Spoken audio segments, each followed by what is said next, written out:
ACIM Insights, Lesson 230. Now will I seek and find the peace of God. This lesson promises that if I call on God, I will find the peace He gave. The implication is that if I am not experiencing peace, I must be calling on the ego. The ego judges everything because that is how it maintains the appearance of separation. As it says in What is Forgiveness, an unforgiving thought must judge, and to hold unforgiveness in place, the judgment must not be raised to question. But if I would experience forgiveness, I must be willing to accept truth as it is rather than judge against it and reject it.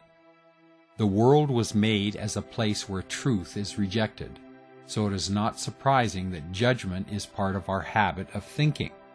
It is a habit to be undone if we would experience peace.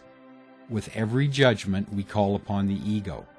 Each time we release judgment, each time we recognize there is nothing to judge, we call upon God and open our awareness to the peace that has always been ours. Finding the peace of God is not complicated. It need not be a long, drawn-out process. It is only our lack of willingness to give up our identification with the ego thought system that delays the experience of God's peace. Some part of our mind believes that judgment has some value greater than the love of God. Who in their right mind would value anything more than the love of God? No one. This world is a world of insanity, of belief in what could never be real or true. The good news is insanity is not permanent because illusions could never be permanent. There remains within our mind the link that forever reminds us of our source, our Creator. It is to this link that we must turn to receive the correction that shows us what is real and what is unreal. We have had a mistaken perception of reality, but it is correctable. Each time we turn to the means for correction, we move a step closer to experiencing the peace given us in our creation. Today I dedicate again to practicing bringing all my thoughts of fear and guilt, whatever their form, to the Holy Spirit in my mind for His gentle correction. Because our minds are powerful, what we seek for, we find. The thoughts we hold in our minds are then redirected in the world. As we believe, so we see. The Course tells us that the way to find peace is to truly desire peace. As we truly seek for peace, we will find it.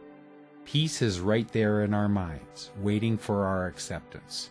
So it is our willingness to accept the peace of God that we are working with. The Course tells us that we need just a little willingness, and the Holy Spirit will take that willingness gladly and lead us to the peace of God. Peace is ours eternally. We cannot lose what is part of our identity.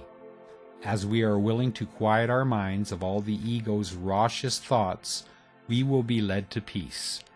Holy Spirit, I am willing to quiet my mind today and be led to the experience of God's peace. Peace is all I want.